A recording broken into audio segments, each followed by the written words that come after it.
The next piece of music, believe it or not, was inspired by a nightingale.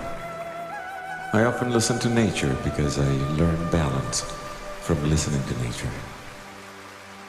I remember a few years ago I was in Venice, Italy, and one of these birds kept coming by my window every sunset, and she proceeded to sing her song. And it was so beautiful, I was completely mesmerized by it. These birds have such a tremendous vocabulary and rhythms and melodies. And I thought, what a pity that we couldn't communicate, we couldn't speak each other's language. It wasn't until many years later, when I was introduced to the Chinese flute, that I realized that this instrument, particularly in the higher registers, has a lot of the tonal characteristics of the nightingale. And so I decided to write a song using the Chinese flute. The song will begin with our Venezuelan friend, whom you met a little earlier tonight, Pedro Eustache, playing the Chinese flute.